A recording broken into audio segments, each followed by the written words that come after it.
W tym tygodniu odkryjemy liczącą 3000 lat świątynię Zagłady z jej świętościami i tajemnymi rytuałami. Wspaniałe budowle kultury Chavin powstały 2,5 tysiące lat temu. Ale dopiero my postanowiliśmy nakręcić o nich film. Jak to możliwe, że nie znano tu wojny? Czy była to społeczność utopijna, czy raczej niezwykły eksperyment kontroli umysłu? W poszukiwaniu odpowiedzi zanurzę się w mroczne tunele, w dżunglę Amazonii oraz wezmę udział w rytuale współczesnych szamanów. I jeszcze jedno. Świątynia Zagłady istnieje naprawdę. Ruszamy w pogoń za prawdą. Dziwne.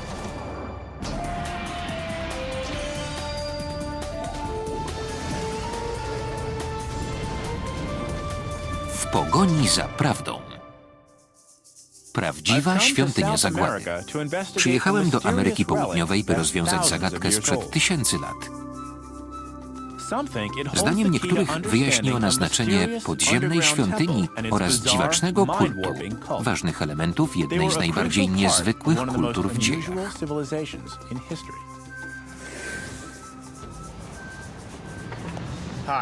Witam, nazywam się Josh Bernstein. Szukam prawdziwej świątyni Zagłady. Zaczynam w Limie w Peru. Obejrzę tu starożytny monolit, być może najważniejszy zabytek w tym kraju, tak zwany obelisk Teo.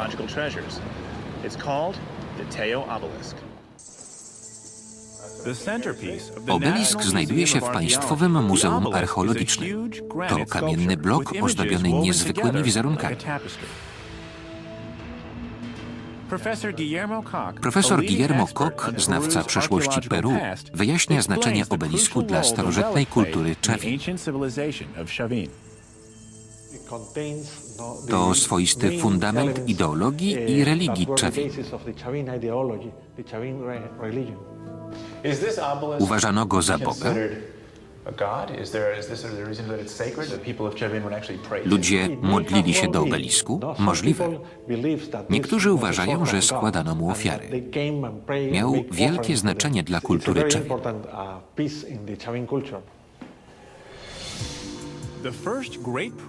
Pierwszy wielki peruwiański archeolog Julio Tell znalazł obelisk w ruinach wielkiego kompleksu świątynnego 400 km na północ od Limy. Nazwał tę kulturę Chavin od pobliskiego miasta Chavin de Huantar. Kultura Chavin istniała od 1000 do 200 roku przed naszą erą. To jedna z najstarszych i najbardziej tajemniczych kultur w Peru. Obelisk znajdował się na okrągłym placu w sercu kompleksu, miał więc jakieś religijne znaczenie. Telo uznał, że monolit może stanowić rozwiązanie tajemnic Chavin. Centralne miejsce na obelisku zajmuje wizerunek kaimana. Towarzyszy mu wiele węży oraz wyobrażenie kota, prawdopodobnie jaguara.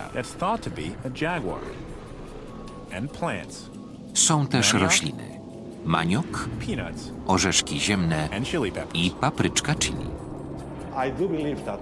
Bogate zdobienia świadczą, że obelisk był czymś w rodzaju Biblii, świętej księgi.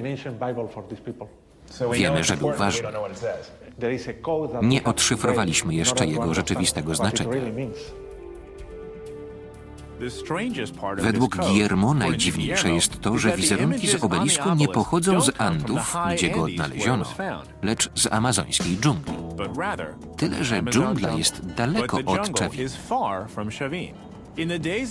W czasach świetności tej kultury marsz z gór w tropikalne doliny zajmował aż 6 dni.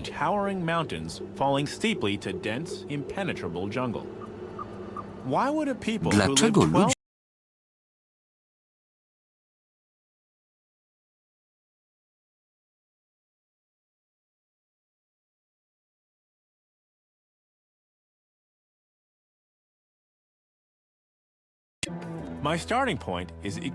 Wyruszam z Iquitos, miasta nad Amazonką, 800 km od Chavin de Huantar.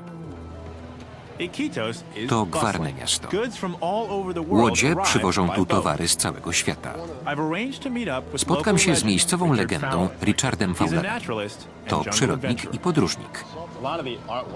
W Czawinie jest mnóstwo wizerunków zwierząt i roślin z dżungli. Chciałbym zobaczyć je na żywo. Kiedy możemy ruszyć? Nawet zaraz. Świetnie.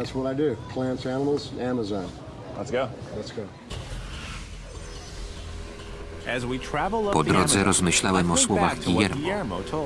Wielu archeologów, w tym także Telo, uważało, że obelisk przedstawia mit stworzenia. Początek wszechświatowi Czawin, zwierzętom, ludziom i roślinom dał Kajman. Ale dlaczego ozdobili obelisk właśnie tymi wizerunkami? Nad rzeką odwiedzamy ogród Indian Bora. Uprawiane tu rośliny pojawiają się także na obelisku. Maniok, zwany tu juką, oraz papryka chili. Rosną w Andach czy tylko wzdłuż Amazonki? To rośliny tropikalne, nie wymagają żyznej gleby. Skoro nie rosły w górach, to skąd wzięły się na obelisku? Odpowiednio dojrzałe? Tak. Ostre. Rozumiem już, dlaczego mieszkańcy Amazonii cenili paprykę chili. Chodzi o smak. Natomiast juka była podstawą tutejszej diety. Obie rośliny miały duże znaczenie. Nie rosną jednak w okolicach Czawiny. Dlaczego pojawiły się na obelisku? To dziwne. Słodkie. Robi się coraz ciekawiej. Zdaniem Julia Telo i całych pokoleń archeologów wyjaśnienie jest proste. Kultura Czawin powstała nad Amazonką. Przenosząc się w góry, ludzie zabrali ze sobą swoje wierzenia i wyobrażenia bóstw, takich jak Kajman, centralna postać na obelisku. Richard pokaże mi prawdziwego. Można tu znaleźć nawet ponad dwumetrowe. Z mniejszymi nie będzie problemu, ale wolałbym większego. Richard łapał już kajmany w ten sposób. Podobno w wodzie mogą czaić się prawdziwe giganty. Na razie widzimy jednak tylko maluchy. Tam był jeden.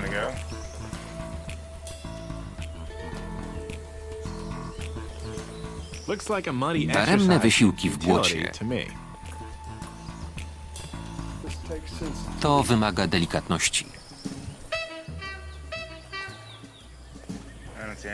Nic nie widzę. Czujesz coś? Błoto. Na razie Richard znalazł tylko zbutwiałe liście i błoto.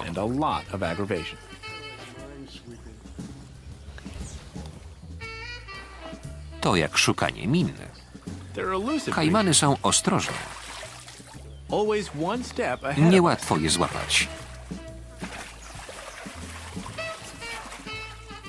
Ale Richardowi się udaje. Mały, ale zawsze.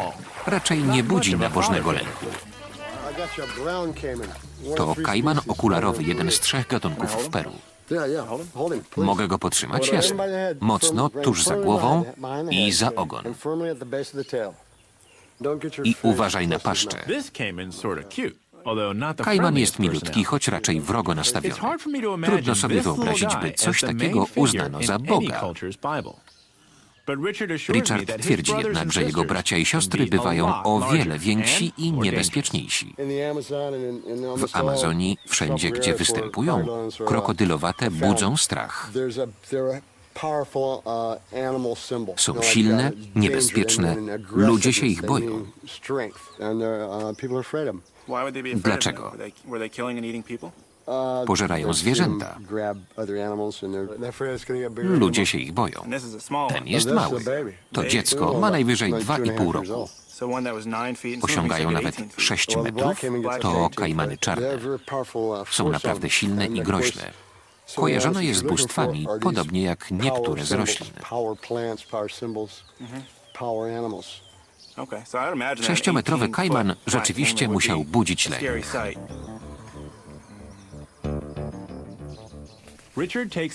Richard zabiera mnie w głąb dżungli w poszukiwaniu innych zwierząt.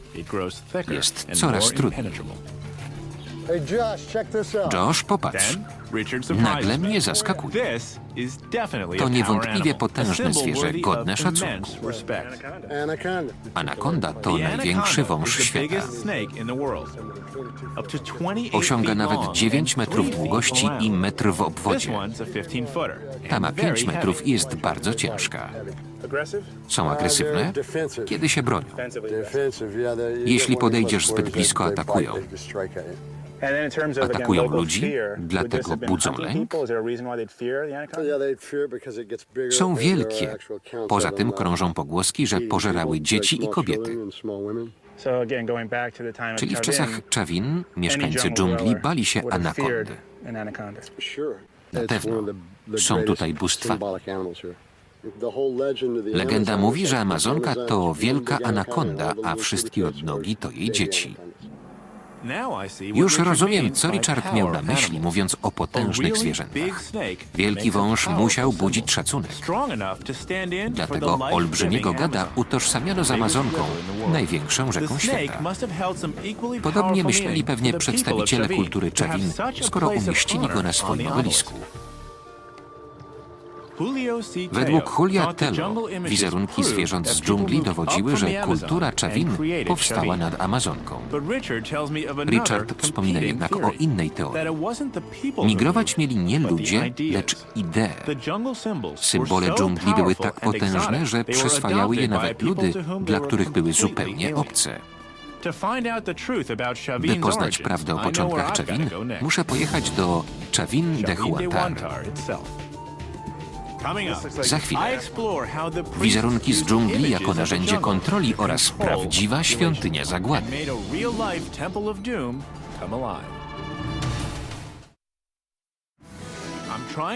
Próbuję rozwiązać zagadkę tajemniczej kultury Czawin. Nad Amazonką znalazłem pierwowzory jej bóstw. Teraz jestem w północnych Andach, niedaleko miasta Czawin de Huantar. Nie ma tu zbyt wielu turystów. Miasto leży ponad 160 km od wybrzeża. Od wschodu drogę blokują jedne z najwyższych szczytów w Andach, niektóre o wysokości ponad 6000 metrów. W Czawin de Huantar inkaska przeszłość jest wciąż żywa. Ludzie mówią językiem quechua, uprawiają ziemię tradycyjnymi metodami. To jednak zupełnie inny świat niż dżungla, gdzie szukałem zwierząt z obelisku Tello. Stanowisko znajduje się niedaleko miasta. Ruiny mają 2500 lat i są przepiękne. Świątynia z kamiennych bloków o wysokości prawie 20 metrów góruje nad placami o powierzchni ponad 6 hektarów. Spotkam się tu z dr Rossą Rick z Uniwersytetu Stanforda.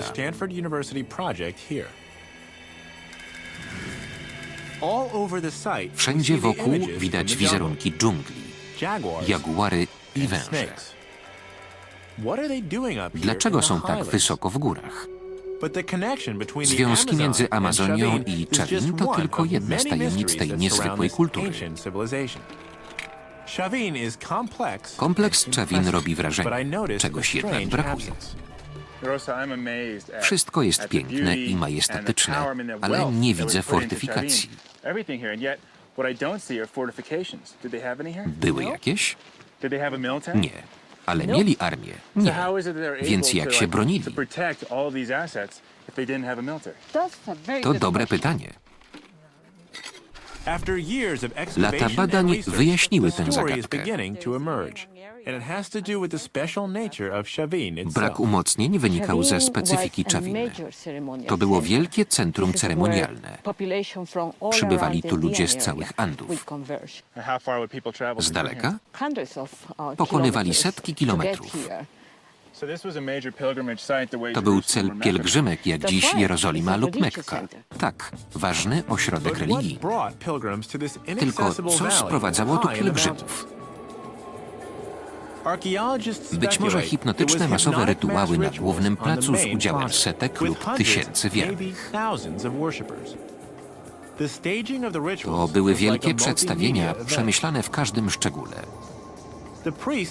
Kapłani deli w konchy, sprowadzane z regionów odległych o setki kilometrów.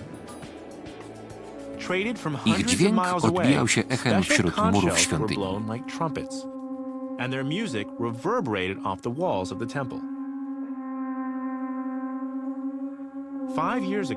5 lat temu naukowcy znaleźli 20 takich instrumentów, bogato zdobionych. Nie chodziło jednak tylko o taniec i muzykę.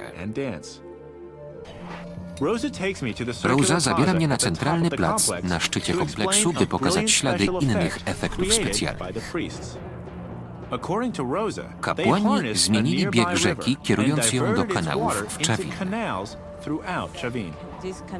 Jak widzisz, kanał wyłania się spod schodów, a potem dzieli się na mniejsze, przecinające cały kompleks.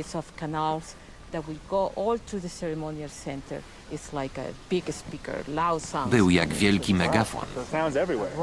Szum wody było słychać wszędzie.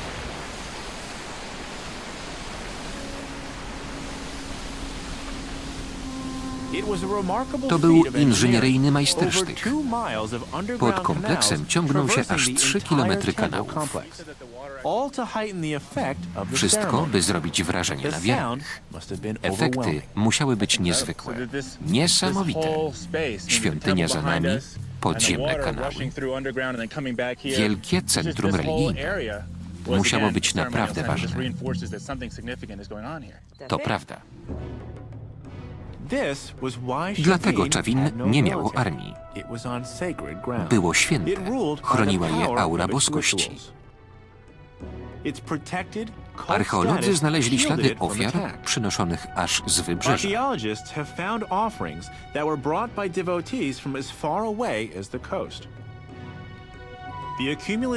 U szczytu świetności w Czawin mieszkało około 3000 ludzi.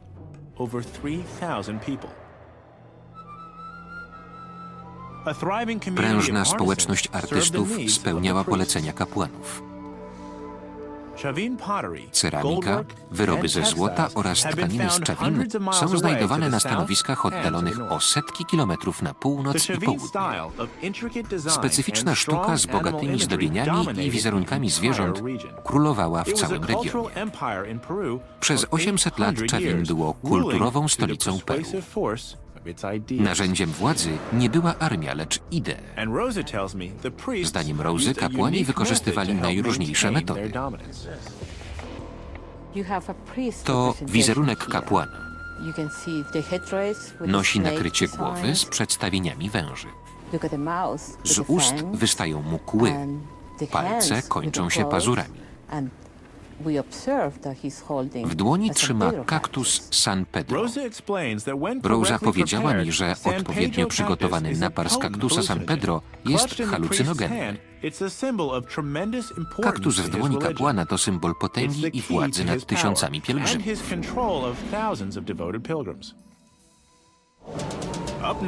Za chwilę kaktus San Pedro i inne narkotyki jako narzędzie kontroli mieszkańców Czawin. Poznamy też mroczne wnętrze świątyni Zagłady.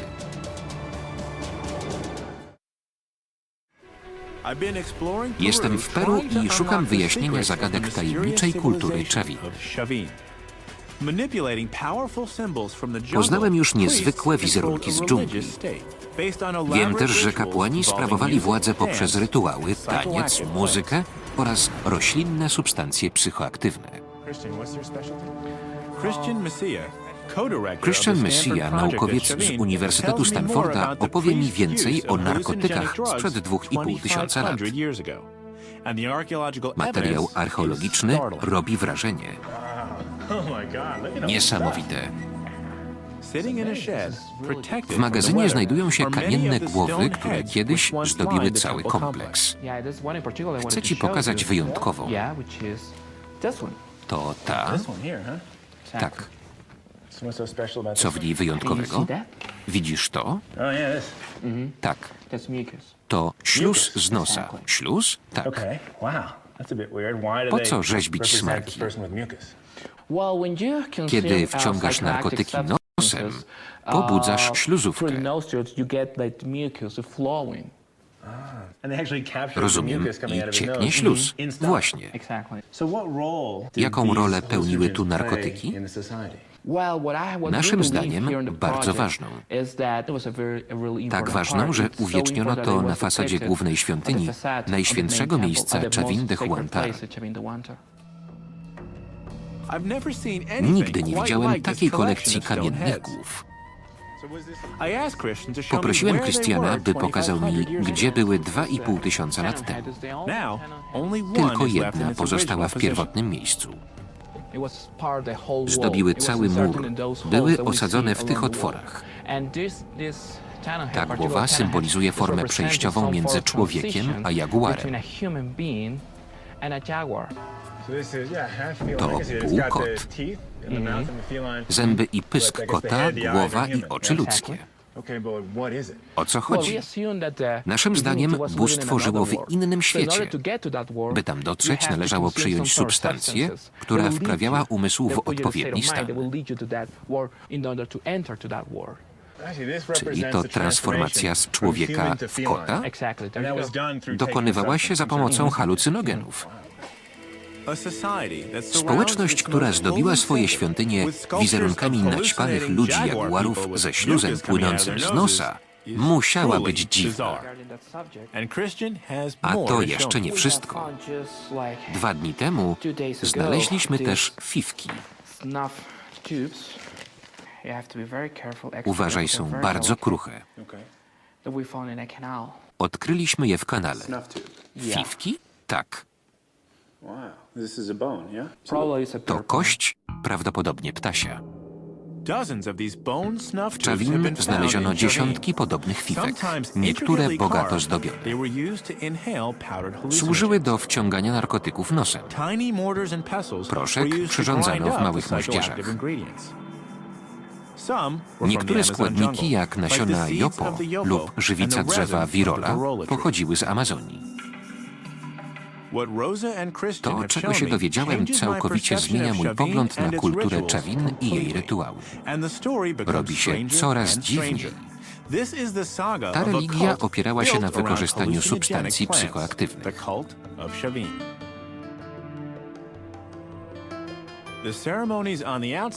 Ceremonie na zewnątrz to dopiero początek. Rosa prowadzi mnie z okrągłego placu na majestatyczne schody, pod którymi kiedyś huczała woda. Jeszcze 2200 lat temu kapłani prowadzili tędy wybranych wiernych ku świątyni Zagłady.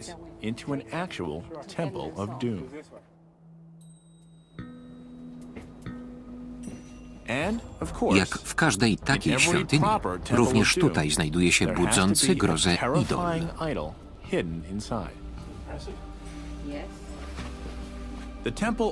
Świątynia na powierzchni to tylko przedsionek wielkiego labiryntu. Z bloków kamienia zbudowano aż 3 kilometry korytarzy. Były tu kaganki? Wtedy ich nie znano. Poza tym nie ma śladów dymu na ścianach. Dziwne. To niespodzianka. Zwiedzałem tunele w Meksyku i Egipcie. Wszędzie widać świadectwa, że rozświetlano je ogniem. Tutaj nie używano pochodni. Ludzie poruszali się w ciemności. Wiemy, do czego służyły te korytarze? Możliwe, że do łamania psychiki.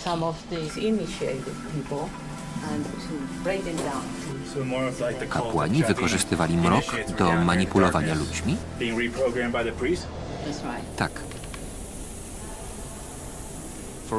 To klasyczna metoda. Dezorientacja sprzyja praniu mózgu i przygotowuje ludzi do tego, co za chwilę zobaczą. Jest.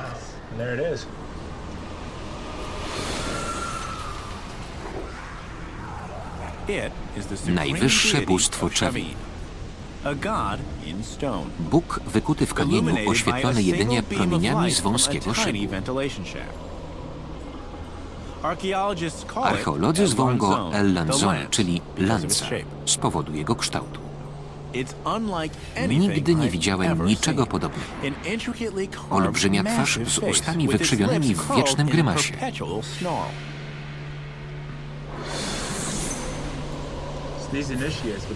Ludzie wędrowali korytarzami pod wpływem narkotyków.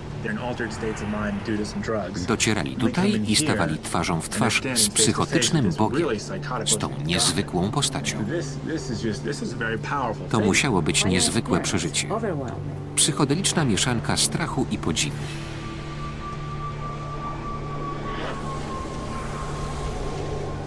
It must have been a psychedelic blur of fear and awe. Atmosferę grozy zwiększał jeszcze huk spływającej kanałami wody.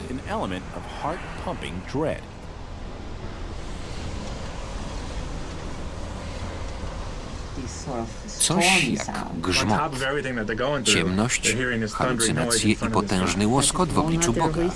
Dlatego tak się bali. Bóg do nich przemawia. Trudno sobie wyobrazić, co czuli. To bardzo dziwne. Wszechobecne narkotyki, rytuały w mrocznych korytarzach, pranie mózgu. Jak to wszystko uczyniło z Czawin stolicę religijną i kulturową? Rosa twierdzi, że mogę przekonać się sam. Niektóre metody kapłanów z Czawin wciąż są używane na wybrzeżu Pacyfiku. Za chwilę starożytny rytuał obecny. Czy kaktus wyjaśni, jak kapłani sprawowali władzę, używając narkotyków zamiast włóczni?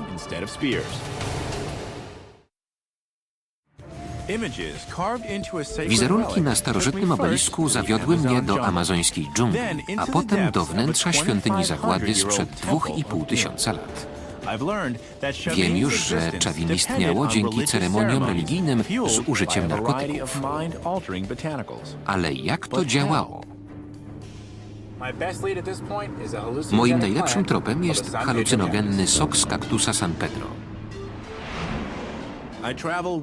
Jadę ponad 200 kilometrów z Czawin do zabytkowego Trujillo nad Pacyfikiem. W tym gwarnym mieście wszystko jest nowoczesne, poza architekturą. Czy to możliwe, by wciąż kultywowano tu tradycje z Czawin sprzed 2500 lat? Na jednym z placów spotykam Douga Sharona z Uniwersytetu Berkeley. Doug pozna mnie z Julią Calderą. To curandera, współczesna szamanka i uzdrowicielka.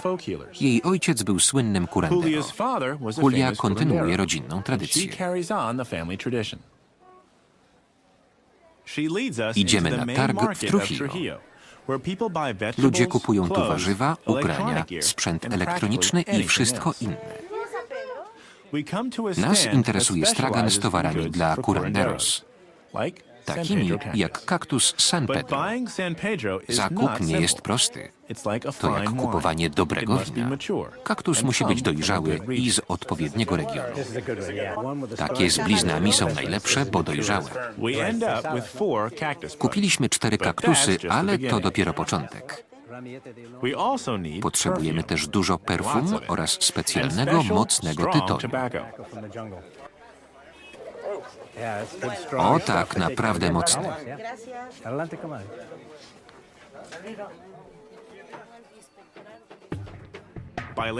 Późnym popołudniem wracamy do domu Julii.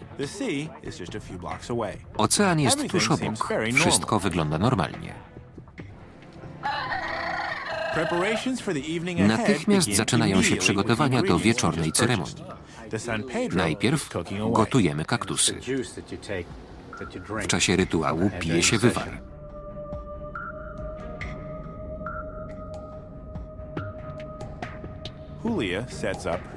Julia przygotowuje ołtarzek ze wszystkim, co będzie jej potrzebne. Figurka Jezusa obok wizerunków dawnych uzdrowicieli, tytoń z wodą, perfumy, mąka kukurydziana oraz specjalne laski, każda do leczenia konkretnej choroby. Pacjent stanie pośrodku magicznego kręgu z sześcioramienną gwiazdą.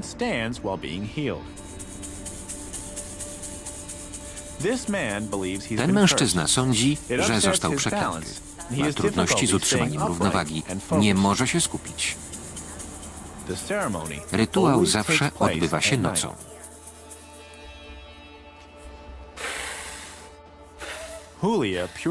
Julia oczyszcza 4 strony ceremonialnej przestrzeni sokiem z limonek i perfumami. Po ablucji pacjenta wybiera odpowiednią laskę.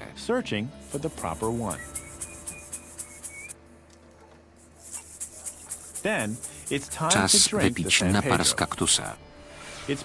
W tej części ceremonii uczestniczą wszyscy. Najpierw Julia, potem jej asystent, pacjent, Doug i na końcu ja. Smakuje jak gorzka, ziemista herbatka. Po co kręcimy szklanką nad głową? Nie mam pojęcia. Ale oni tak robią. Kaktus ma otworzyć duszę pacjenta i pomóc Julii odkryć przyczynę problemu.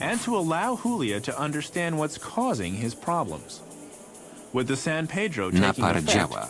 Julia wpada w trans. Po chwili już wie, że na pacjenta rzucono urok. Widzi kobietę, która czesze włosy na lewo.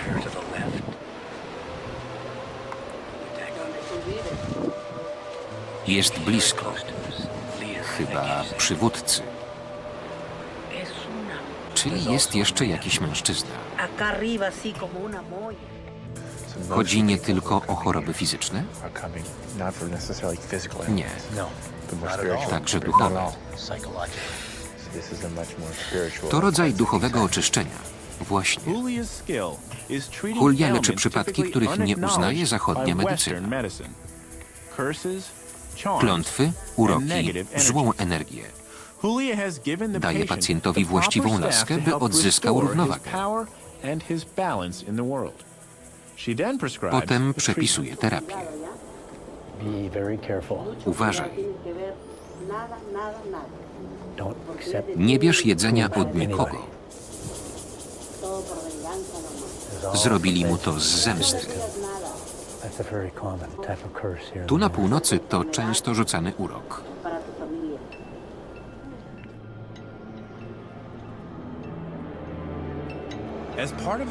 Wszyscy uczestnicy ceremonii poza mną wlewają sobie do nosa płynny tytoń. Przypominają mi się głowy jaguarów z czawiny, te z cieknącym śluzem.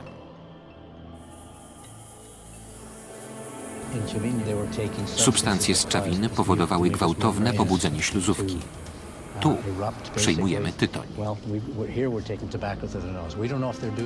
Nie wiemy, co brano w czawinę, ale tytoń nie pochodzi z Europy, lecz z Ameryki, a konkretnie z okolic na wschód od Andów.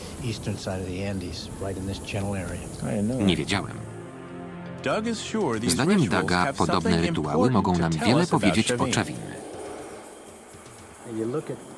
Pomyśl tylko. Mimo 500 lat prześladowań, inkwizycji i władzy kolonialnej, curanderos i curanderas wciąż cieszą się wielkim szacunkiem i zaufaniem. Uważam, że to dowód na ciągłość tradycji używania wywaru z kaktusa od czawin aż do dzisiaj. Kultura czawin odniosła tak wielki sukces dzięki tradycjom kontynuowanym przez zwykłych ludzi.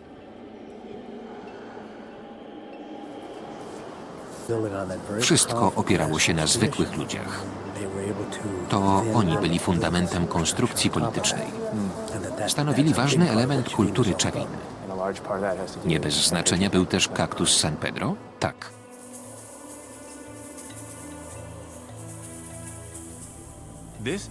Tego wieczora zrozumiałem potęgę tych rytuałów. Julia wykorzystuje je do leczenia. Kapłani czawin czerpali z nich swą władzę.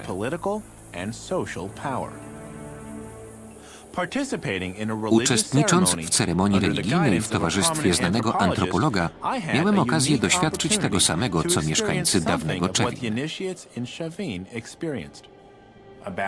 Efekty pojawiły się 3–4 godziny po wypiciu szklanki wywaru z kaktusa San Pedro.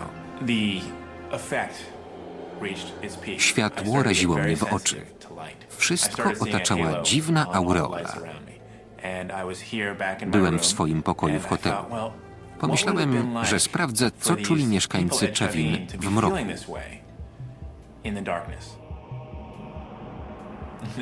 Może to dziwne, ale poszedłem do łazienki i wyłączyłem światło.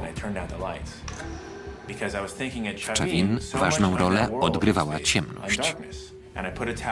Szparę pod drzwiami zatkałem ręcznikiem.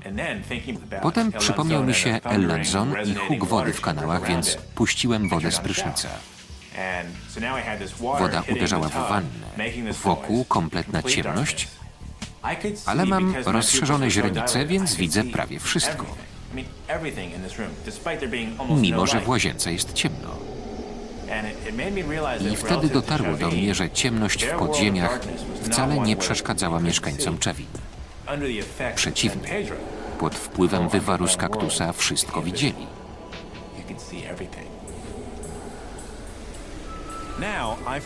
Teraz rozumiem, jak kapłani Czawin odprawiali skomplikowane rytuały w mroku.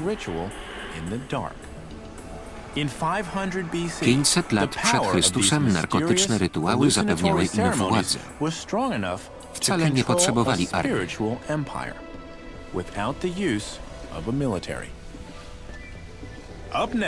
Za chwilę fundamenty świątyni Zagłady oraz inne peruwiańskie stanowiska, gdzie sięgano po narkotyki.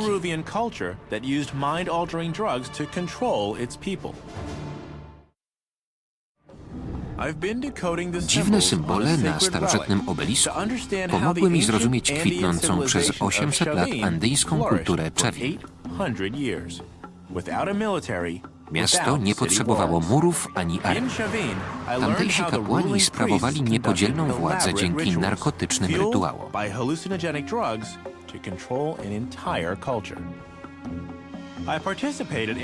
Dzięki uczestnictwu we współczesnej wersji dawnych ceremonii zrozumiałem, na czym opierały się wpływy kapłanów.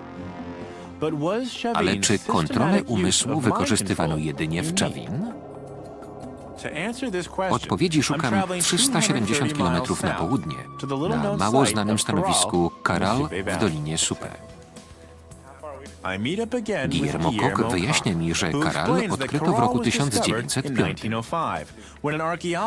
Archeologów zainteresowały dziwne kopce na pustyni. Podobnie jak w Czawin, w Caral znajdował się okrągły plac, tyle że o wiele większy. Caral jest także znacznie starsze od Czawin. Miasto już istniało, kiedy w Egipcie budowano piramidy. Datowanie radiowęglowe wskazuje na 27 stulecie przed Chrystusem, 1600 lat przed Czawin. Caral pod wieloma względami przypomina Czawin. Także było ważnym centrum ceremonialnym, także nie miało murów. Podobnie jak w Czawin, archeolodzy znaleźli tu fifki, czyli dowód na używanie narkotyków.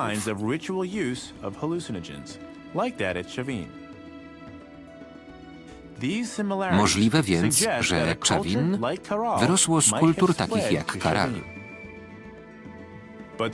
Jest jednak pewna różnica. Czawin leży w górach, a Karal nad morzem. A w morzu są ryby.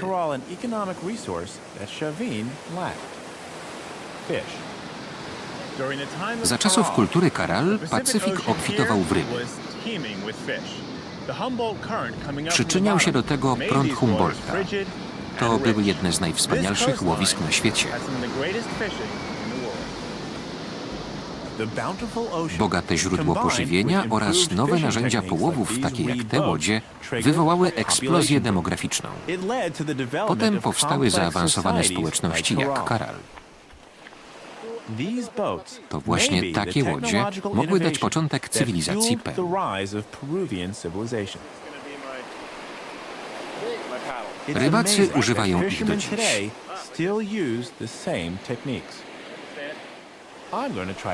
Pozwolili mi spróbować.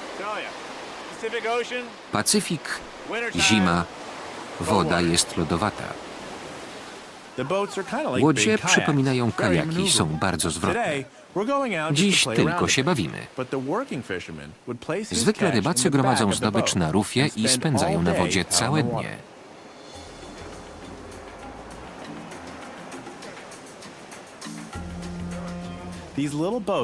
Łodzie doskonale spisują się na falach. To dzięki nim rybacy sprzed tysięcy lat ujarzmili ocean. Najlepsza zabawa to powrót. Zamiast przecinać falę, płyniemy po niej. Było wspaniale.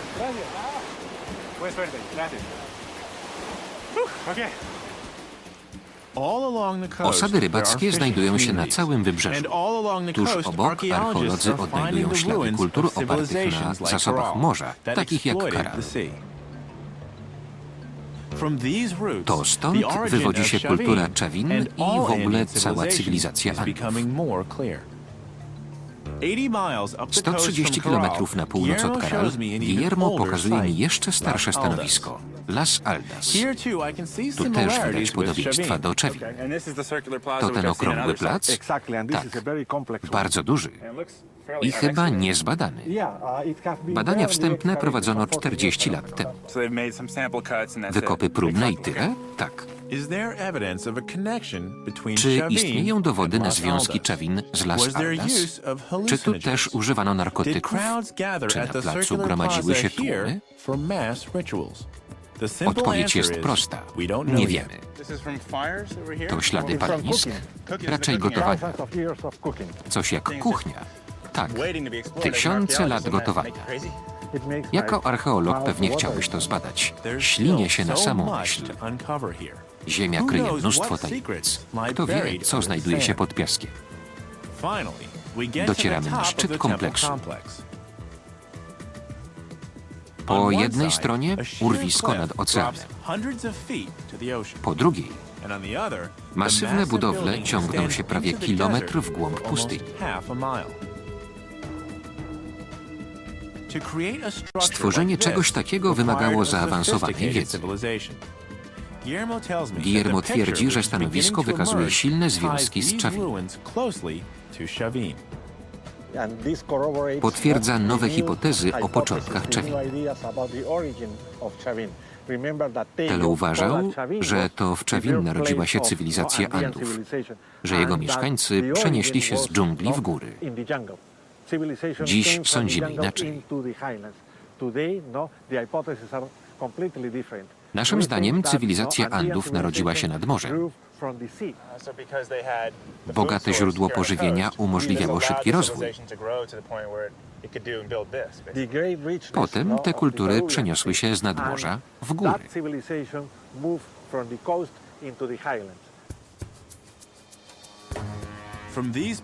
Cywilizacyjne zdobycze kultur nadmorskich docierały coraz dalej w głąb lądu, by w końcu trafić do Czawin. eventually reaching Chavin. Pozostaje jeszcze But jedno one pytanie. question still remains. Did Chavin Czy import Chavin its techniques przejęło of mind ideę control kontroli from Las umysłów Aldas z Las and Aldas i Corral? Caral? Or were Czy they raczej samo developed in the wpadło na ten mountains? pomysł? We Nie don't wiemy. know for sure. The answers may Odpowiedzi still mogą lie kryć się within w the piramidach pyramids Caral of Corral, pod piaskami Las under the Aldas, sands of albo Las nawet Aldas, w piktogramach or maybe tajemniczego even hidden obelisku in the z code Chavin. of Chavin's mysterious obelisk. Wersja polska Studio Publishing na zlecenie Amercom S.A. Tekst Marcin Skrobosz. Czytał Andrzej Leszczyński.